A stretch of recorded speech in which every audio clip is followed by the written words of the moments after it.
It's interesting. We had a gentleman on this podcast. He's a PhD. He's a chief people officer, does his dissertation on proving a lot of what you're talking about here, that if we focus on our employees in employee engagement, that directly turns into customer engagement and directly into revenue for the business. So he actually proved it. It's intuitive that that happens, but it was rare that we actually proved it. You talked previously about that there's a challenge in doing this, balancing personal development goals and organizational objectives. That doesn't just happen, right? There's a lot of challenges to do that. Tell us a little bit about these challenges and maybe how you think about getting over them.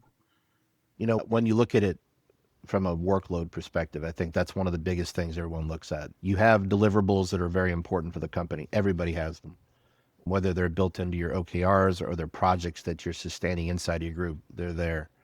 It's not always visible, I think, sometimes for people to see the path to the project, enabling one project, which enables another project, which enables another project. So the first one is understanding, cultivating the vision that you want, especially when you sit in my seat where you're responsible for not only the technological path that we were going to do from an IT, but also looking at the security path at the same time. They can be in conflict to one another, and that can also be challenged by what the business wants to do. And I've tried to continue this with my team and continue to talk about it is the job is, if we're doing security right, we're an enabler for the business. We should not be a blocker for the business. That's not always easy to see from an individual perspective. Sometimes security and projects can be seen as roadblocks, but if you build them the right way and structure them the right way and explain it, it helps your team understand where they're doing and what they're delivering for the company.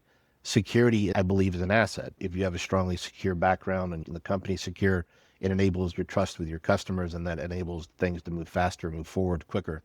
But individual work, when you're thinking about your team and people who work for me, talking about those things, I do believe what needs to happen more is talking about it.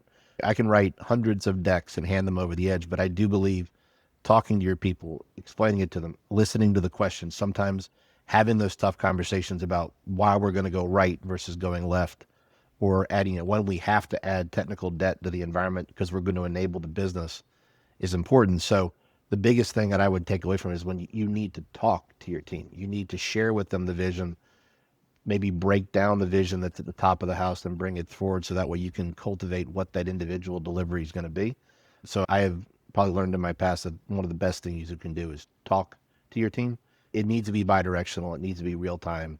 And even in the virtual world we live in today, you need to talk to your people on a daily basis. It has to happen. One of the things you said right in the middle of that was you gave an analogy of, as a CISO, security really helps develop trust from your company with your client base. And what you're talking about right now is developing trust with your own team, with the individual members, and bringing them in and understanding. And you used a term before, I think it was like psychological safety, like giving them the ability to feel safe in what they're doing, what the big vision is, but their role in that too. This idea of psychological safety, like, what does that mean to you? It's a really big point. And you're right, we talked about it. It is not always seen, especially for your group like an IT and security, where you're in the background. You're not at that forefront of product development or any of the teams that are actually selling the product or moving it forward with partners, but you're enabling them. So it can feel difficult that you're getting handed things to do. You're making sure things are going to get done.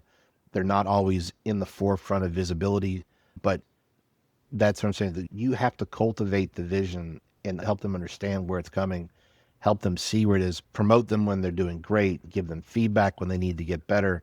But all of it should be done in a world where you help them understand what their role is and how it's helping the greater good of the company to grow. Again, it's not always front and center where you see it, especially in the seat for IT and security.